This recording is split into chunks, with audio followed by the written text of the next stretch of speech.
लोग मुझसे पूछते हैं कि जब ऊर्जा एक ही है तो सेक्स में और प्रेम में अंतर क्या है? वही ऊर्जा सेक्स बनती है, वही ऊर्जा प्रेम बनती है। जब ये ऊर्जा दूसरों की तरफ बहती है तो सेक्स बन जाती है, और वही ऊर्जा जब आपके भीतर ही संग्रहित होती है तब प्रेम बन जाती है। और प्रेम बनकर ये कई तलों पर आपको अस्तित्व की ऊर्जा से जोड़ने का काम करती है। ये प्रेम ही सबसे बड़ा जोड़ने वाला तत्व है। जैसे, और प्रेम क्या है? आपकी जीवन ऊर्जा है। जब यही प्रेम किसी दूसरे व्यक्ति के प्रति होता है, ये सेक्स बन जाता है, और जब सेक्स बनता है तो आपको एक दूसरे व्यक्ति से जोड़ता है। यानी प्रेम इस दुनिया में सबसे गलत समझा गया शब्द है, सबसे भ्रामक शब्द है, क्योंकि इसी प्रेम को सारी दुनिया में हम निंदा करते हुए पाए जाते हैं, और इसी प्रेम को हम परमात्मा का रूप भी देते हैं। इसी प्रेम को हम भक्ति के रूप में परमात्मा का प्रतीक भी मानते हैं, और यही प्रेम सारे संसार में निंदा का कारण है।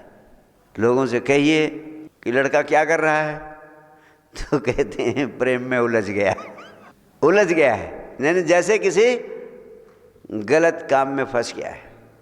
ऊर्जा वही है, प्रेम वही है, तो आखिर ये कौन सा प्रेम है जो उलझा देता है, जीवन को नरक में ले जाता है? ये कौन सा प्रेम है जो आत्मा से परमात्मा से जोड़ता है?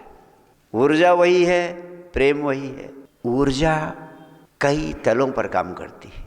अगर आपका प्रेम सिर्फ शरीर का प्रेम दूसरे शरीर के प्रति है, यही प्रेम काम वासना बनता है।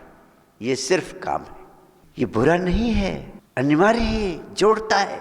जब तक आप इस अनुभव से नहीं गुजरोगे, प्रेम को कैसे समझोगे? प्रेम के जोड़ने की शक्ति को कैसे समझोगे? लेकिन ये शरीर के तल तक ही सीमित रह गया, तब ये सरोवर का, तालाब का पानी बन गया, और तालाब का पानी निश्चित रूप से सड़ेगा, इकट्ठा होगा, उसमें दुर्गंध आएगी। ये वहीं तक सीमित न रह जाए। प्रेम शरीर से और गहरे तल पर भी पहुंचता है। जब ये मन के तल पर जाता है तब इसमें और गहराई आ जाती है।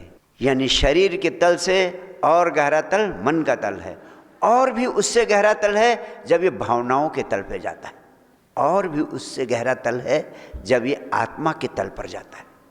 और जब ये आत्मा के तल पर पहुंच जाता है तब सच्चे अर्थों में यह आत्मा के तल पर पहुंचा हुआ प्रेम दो आत्माओं को एक कर देता है।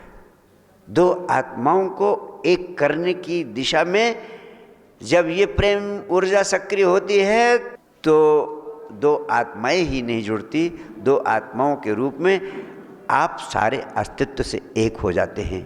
और जितना ही प्रेम का तल गहराता है उतना ही आपके भीतर होश भी गहराता चला जाता है, होश भी गहराता चला जाता है। और मैं आपसे कहना चाहता हूँ, ये गहरा कैसे होता है? ये शरीर के तल से मन के तल, आत्मा के तल पर कैसे पहुँचता है? ये ऊर्जा ज्ञान कैसे बनता है? होश कैसे बनता है? ये जागने का माध्यम कैसे बनता है? जब आप ऊर्जावान होते हैं तब आपके भीतर समझ बहुत गहरी होती है। ऊर्जावान कब होते हैं? जैसे आप प्रातःकाल सोकर उठते हैं, ऊर्जा से भरे होते हैं। जब ऊर्जा से भरे होते हैं उस अवस्था में आपका दिमाग ज़्यादा तेज काम करता है, आप ज़्यादा होशपूर्ण रहते हैं, आप जो भी फैसले करते हैं, जो भी निर्णय लेते हैं वो ज़्यादा अर्थपूर्ण होते हैं। इसलिए लोग कहते हैं प्रातःकाल सोकर उठते ही महत्वपूर्ण काम कर लेने चाहिए, क्योंकि उस समय आपकी समझ गहरी होती है, क्योंकि उस समय आप ज़्यादा रचनात्मक होते हैं, उस समय ज़्यादा ताजे होते हैं, उस समय ऊर्जा का सरोवर आपके पास होता है,